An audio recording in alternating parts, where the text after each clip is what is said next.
the last lecture in magnetic circuits, we were discussing how the two fields interaction can produce a torque.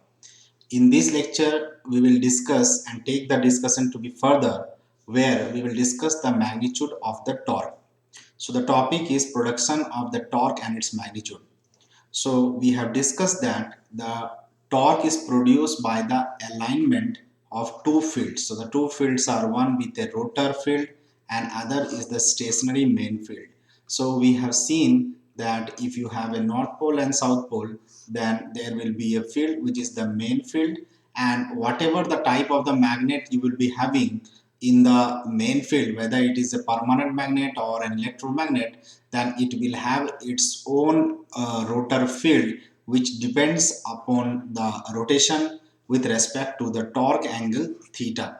So we will see the variation of the magnitude and direction of the torque. Now, the effect of the torque angle theta on the torque produced is depending upon the three cases. So, what is the effect of torque angle theta will be depending on three cases, whether it is a permanent magnet or it is an electromagnet. Now, in the previous lecture also we have taken one by one the cases. Now here in the similar manner we will take permanent magnet. So if you see, there is a permanent magnet which is placed in a magnetic field of other permanent magnet, then theta is the angle between the axis of the two field, right? Length of the magnet is L and radius of the circle in which the rotation takes place is R. Then the force acting on the north and south pole will be given F. The torque is equal to force into perpendicular distance. So torque is equal to force into perpendicular distance. Now if we observe any right angle triangle OAB in this magnet which is placed in the permanent magnet, then we will find that AB is equal to OA sin theta. So here you have the O and here you have the A and B. So this is a right angle triangle which is formed. So AB is basically the perpendicular. So you will be having the OA sin theta component, and distance perpendicular to the force AB is equal to R sin theta, because OA can be substituted as the R, which is the radius of the circle. Now the torque which is given by the force into perpendicular distance. So here the torque will be given by 2F into R sin theta, where R can be written as L by 2, that is the half of the length. Then it is written as 2F into L by 2 sin theta. So the torque that we will be getting is equal to FL sin theta, because this 2 and 2 will cancel out each other. So you get FL sin theta, where F is basically the attractive force given by the two masses m1 m2 divided by 4 pi epsilon mu r d square. So the torque is basically K sin theta, where K is a proportionality given by force into length. So if you consider the force into length to be a constant of proportionality K, then torque is proportional to sin theta, and we can see the maximum value can be achieved when theta equal to 90 degree.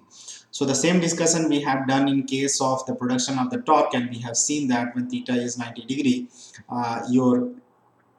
it is said to be in the stable position. So here your torque is proportional to the sin theta when we are discussing for a permanent magnet. Now let us take the second case, that is an electromagnet.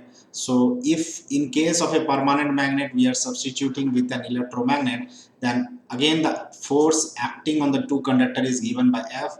R is the radius of circle in which the conductor rotates, and theta is the angle between the main field and the rotor field. So this is your main field which is stationary, and the rotor field is rotating, and there is an angle which is known as the torque angle. So in right angle triangle, if we again observe, then it is equal to theta, the angle AOB. So if you see the angle AOB, then it is equal to theta. So the distance perpendicular to the force AB, if you see, so this is your O and this is your A and this is your B. So this triangle, if you see, then AB is equal to OA sin theta, you will get R sin theta, because your OA can be substituted as the radius of the circle. Then in that case the torque, which is equal to 2 FR sin theta, can be written in the form of torque is equal to 2 times, and your Fr, that is the force, can be substituted as the BIL. Okay, and here the torque is equal to KL sine theta, where KL is equal to 2BI into L into R is a constant. So this is a constant of proportionality. So basically the torque is proportional to sine theta, which was again the previous case when we are discussing the permanent magnet. So here the torque will again be maximum at theta equal to 90 degree.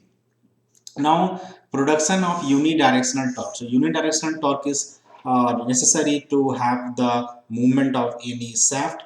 Then the alignment of the two field, that is the motor field, main field, and the torque field, rotor field, torque developed, but the torque produced is not unidirectional. So due to the interaction of the main field as well as the rotor field, your torque will produce, but it will be not unidirectional. So the unidirectional or continuous torque can be obtained by applying any one of the following methods. So in order to produce a unidirectional torque, which is requirement, we have to produce by any of the following methods. The first method is by rotating the main magnet. So if you rotate the main magnet, then they will drag the other magnets free to rotate, or the armature and the electromagnet along with it, because of the tendency of the field of free rotating magnet or armature to align with the field of main magnet. So in order to produce the unidirectional torque, two cases methods that we are discussing. Among one method is if you rotate the main magnet. So by rotating the main magnet, it will drag the other magnet. Other magnet means the one which is having an armature of the electromagnet.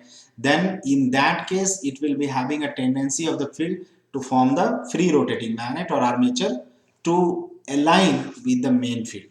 Now second method is by changing the direction of the flow of the current in the conductor of electromagnet. So in case you have a north pole and south pole, which is the permanent magnet, and you have an electromagnet, so this electromagnet is basically carrying the current. So if you change the direction of the current in such a manner that the conductor facing a particular main field pole always have the same direction of flow of current. So if you observe and follow this method, then you will be getting a unidirectional torque. So the current direction has to be changed in such a way that the conductor which is facing a particular main field pole. So this is the main field. So the conductor here which is facing the main field pole always have the same direction of the flow of current. So these two methods we will follow to produce the torque, and we see that torque is always proportional to sine theta. So this completes the lecture on production of the torque, and in the next lecture we will see the production of the EMF. Thank you.